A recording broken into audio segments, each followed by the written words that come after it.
think the jury is out there about what is AI. AI is fundamentally a marketing term. It has become a way to unlock vast amounts of capital.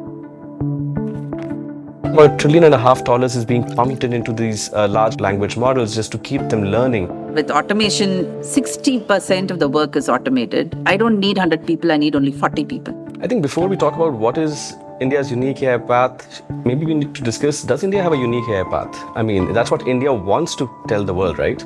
We are probably the second largest AI workforce in the world today. Any profession where the task is well defined, those tasks will be done by AI. While certain kinds of tech jobs may go out, there will be certain other newer kinds of tech jobs which will get created. AI should be understood as a technology that by design concentrates power. The resources that are being generated in the West and in China, India just doesn't have that. India is still largely the back office for the world. What will be the future of AI in India? What will it be used for? Is it exploitative? Are the people aware they might be creating data that will lead to robots replacing them?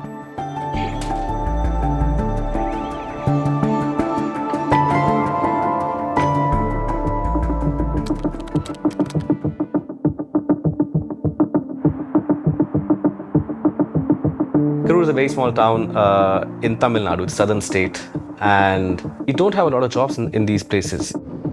We visited this textile manufacturing factory in Karur. There was a station where they are stitching something, there was a station where they're folding something, there was a station where they're ironing something.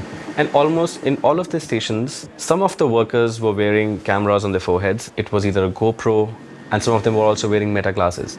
We have 200 people and we utilize at least 60 people for this robotics area. They wear it every day, at least for 6 to 8 hours per day. They have the additional benefit of 10,000 rupees per month. இது போய்கிட்டு இருக்கு 6 மாசமா தினமும் காலையில் வந்த உடனே record பண்ண ஆரம்பிப்போம். மிஷின் ஆன் ஆகி ரெடி ஆன உடனே ரெக்கார்ட் பண்ண ஆரம்பிப்போம். அதுக்கப்புறம் திருப்பியும் டீ பிரேக் அண்ட் லஞ்ச் பிரேக்கில் மட்டும் கிளாஸை ரிமூவ் பண்ணியிருப்போம். மற்றபடி எல்லா நேரத்துலையும் நாங்கள் செய்கிற எல்லா வேலையும் இதில் ரெக்கார்ட் ஆகிட்டு இருப்போம். அப்படி நினைக்கல, ஏன்னா எல்லா இடத்துலையும் ஹியூமனுக்கான ஒரு ப்ரையாரிட்டி இருந்துக்கிட்டே தானே இருக்கும். ஸோ ரோபோட் இருந்தாலும் it's help for human, not for the work. It looks very dystopian to start with. Is this what humans will become? Are we training robots now? Are we the fodder for robots? I mean, it doesn't seem like a tech job, but if this camera will tomorrow train how Tesla produces a new robot, that's a tech job. But this is the bottom end of the tech job, where you are not the person who's actually producing any technology, but what you're doing is still training technology. Objectways started in 2019. We basically started as a data annotation company. Later we evolved into robotics, and we are right now collecting all types of data, egocentric data, gripper data, teleoperations data, all sorts of data has been collected for robotics. Basically, the egocentric data is nothing but all the day-to-day activities which a normal human being performs, right? We collect all types of household activities, living room, bedroom, kitchens, even the cleaning of bathrooms. The egocentric is purely focusing on the humanoid robots.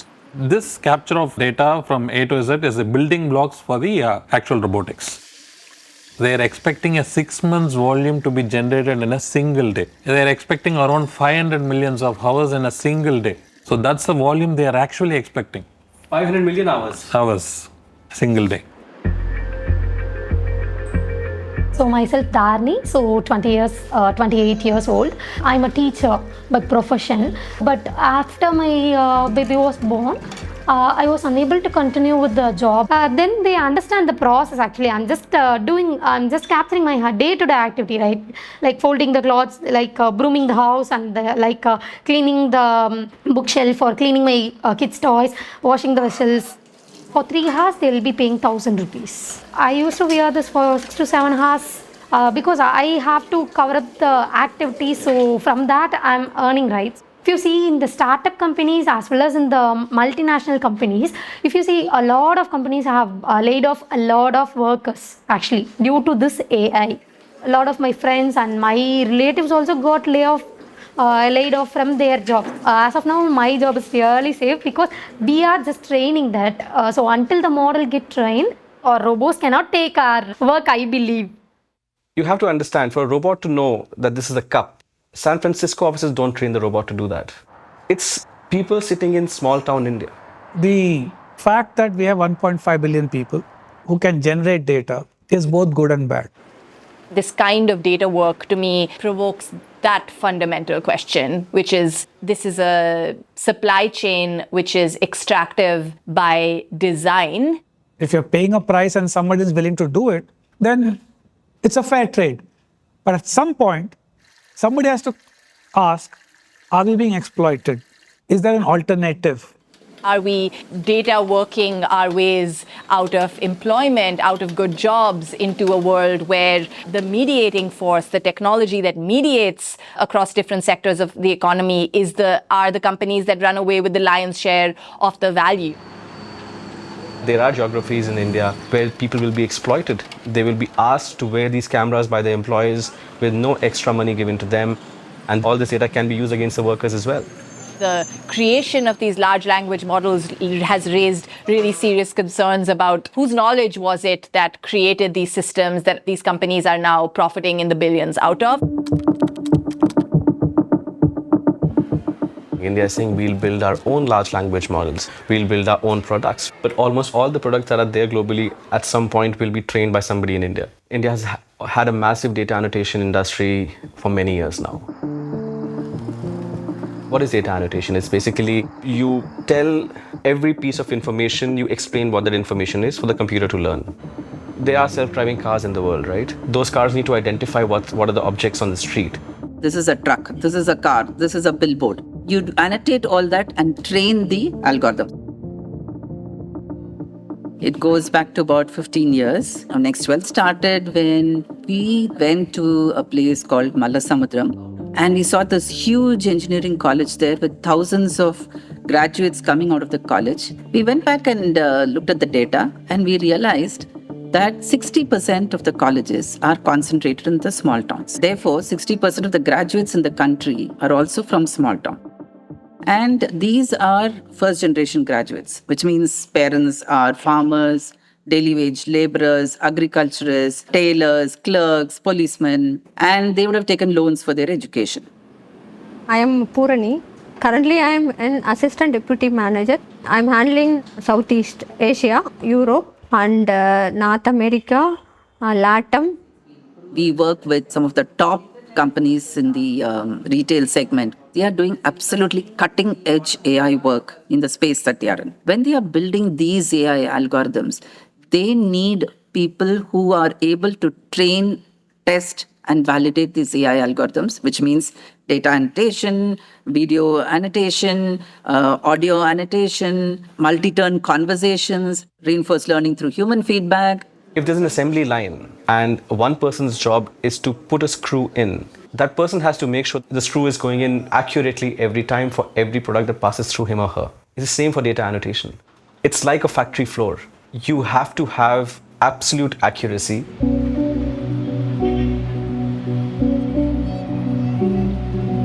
For 1.5 billion people that live in India, you have 3 large cities that are the main growth drivers: Delhi, Mumbai, and Bengaluru. Delhi and Mumbai have a population of about 22 million. Bangalore has about 15 million. But if you have to create jobs, not everybody can be here. Every woman needs to be dependent. My relations, they are saying that female, we cannot able to spend money for her to education and all. Just fix marriage for her. My mother struggled a lot because she then studied. On her age of 16, she got married. So from childhood, she taught me that we should be dependent always. I'm the first graduate of my family. In a country like India, which has been a socially conservative nation, where women in many parts of the country are still not even allowed to be properly educated, if you can give women jobs where they don't have to leave their hometowns, if it's data annotation work, that's immensely adding value to their lives. There is a saying, right? If you educate a boy, you educate the family. If you educate a girl, you educate the entire village. We are nuclear family. Me, my husband, and my 2 kids. My son is 7-year-old and my daughter is 5 years old. And I'm taking care of my mother and father. One part of the salary I will be contributed to the health and the other part I will contributing to the studies of my kids. Being a female, we should be very bold and we should act independent, to not depend on anyone. Like the same thing I will teach to my kids as well. So for people here from the small towns, while their aspiration is to work in these IT and BPO organizations, they are not coming to recruit here. So local job opportunities are very limited. So we said, why don't we match the demand and supply and take the work to where the people are rather than people traveling to where the work is. So when I think about AI in India, India has a lot of ambitions for AI, but it doesn't really have either the resources or it hasn't put in the effort to really take the lead in any of these new categories that AI is producing today. India is still thinking about what is the fastest or maybe the cheapest route to find lead in one of these races, but it's not found that yet. I wouldn't agree entirely with that characterization. I think there are many reports which indicate we are in the third place as far as the global AI race is concerned. Eventually, I think the impact that AI will have on economies is basically in terms of the extent of adoption of AI within the economy. And I think you will find ultimately that India will turn out to be a winner in that space.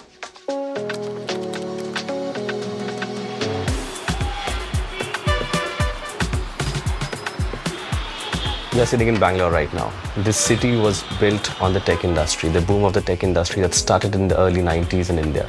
At the moment, India's services, they contribute about $330 to $340 billion in exports, which is larger than any one single goods exports for this country. That's extremely important for India's economy because that's a major source of dollar income. That's also the basis of the largest export that India has, and that's the information technology services. The availability of talent, the capability of these engineers who are coming out of these premium institutions, some of them already worked for a few years here and there, very highly qualified people who understand systems well, who could quickly learn what is there in the systems. One, of course, English language was a huge advantage. India has served as the back office for the multinational giants for more than 25 years now. Under promise, over deliver. That actually probably sealed it for the industry. The core of what the India's tech industry sold to the world was, we will solve all the tech problems for you, whether it's routine stuff like HR or accounting or some softwares that you require. The fact that we were at the right price point was a huge deal as well. If you are paying $1 to a person for a particular job, I can get it done for you for 20 cents. AI is probably the toughest challenge that India's IT services sector has faced in their existence. It is absolutely threatening the dominance that they had for the last 25 years. A lot of the work that is currently being done by the Indian IT service industry, which would mean that not only is there exposure, but their risk of their jobs being, fully displaced rather than simply transformed is really, really high right now. The kind of job loss that AI is going to bring about in white collar is going to be significant. But there is enough anecdotal evidence from companies that the rules have changed, that the game has changed. This current AI moment is bringing that very same kind of threat to the Indian IT services industry that was born out of that moment of neoliberalism. My name is Krishn Kaushik. I'm the Mumbai correspondent for the Financial Times. I've been reporting on India for almost 15 years now. After liberalization, when money started to trickle into the country, you started seeing these new products that you just hadn't thought about earlier. Because India had always been so inward looking. You could eat like a Maggi, which is instant noodles. You would get Pepsi, Coke. For me as a kid, initially just aspiring for a Nike shoe was a big deal because you couldn't find Nike shoes. And Nike shoes were extremely expensive compared to what you would get domestically. So the international brands seeped into your everyday life. By and large, the IT industry as we know it has changed forever. So India cannot be complacent. You don't have to hire software engineers to create these softwares to make your businesses more streamlined. Now, a lot of those businesses can just do that using LLMs. The kind of high volume, repetitive tasks, but also the margin of error that might be somewhat acceptable in a large majority of the contexts in which the IT services industry is working, make it a prime candidate for AI substitutability. The sector's dominance is surely threatened because they were not the vanguard of bringing AI to India. That was their problem. They were immensely successful, immensely profitable. They were not investing in AI. Where we've really lagged is private sector investment in R&D. I think part of it reflects a lack of faith in some of the companies and their own ability to make these investments and make sure that these become paying investments because the risks are larger.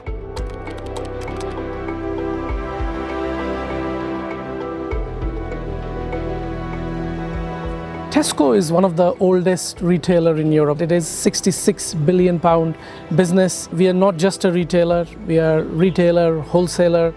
100% of all architectural design of Tesco is done from Tesco Business Solutions and right here in Bangalore.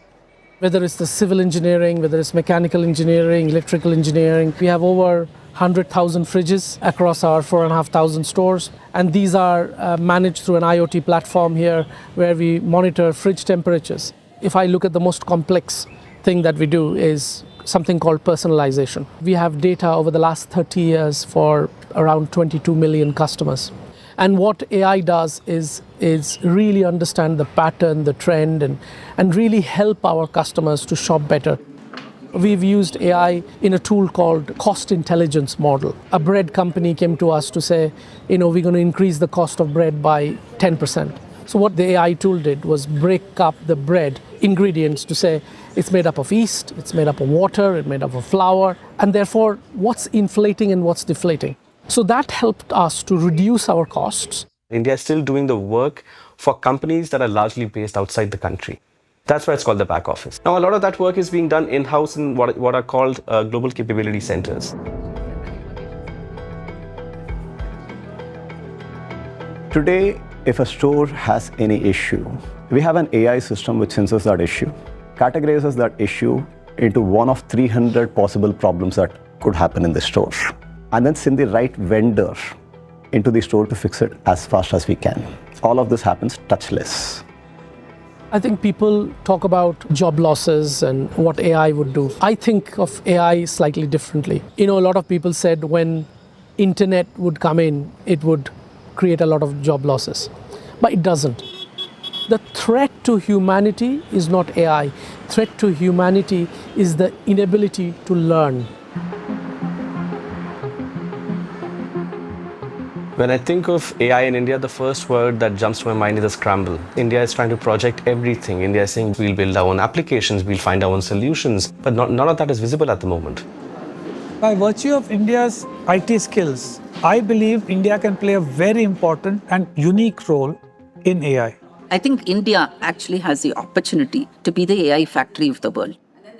The booming AI industry needs more and more human in the loop. I think there's a distinct possibility that the overall number of jobs in the tech sector in India will actually go up and not go down. We could become a location from which AI-trained talent can be provided for the rest of the world. India has a population of 1.5 billion. India wants to leverage the cheap workforce that's available over here to find its spot in the global AI race. I think offering up the scale of our population as a carrot to attract foreign tech companies is not a pathway to anything resembling sovereignty or resilience longer term in the AI age. If you just go by the markets, investors are fleeing Indian markets at the fastest pace ever. I think just in the first 3 months or first 4 months of this year, some 25 billion worth of investment has left the country. They are moving their money to markets like Taiwan and South Korea because those countries are either producing chips or they're producing some other hardware that's relevant for this AI race globally. India doesn't have that. AI is almost a symbol for all of the ways in which the economy feels rigged to the everyday person. India will become the use case capital of the world, the way things are going. But that does not mean we should do it at the cost of sovereignty.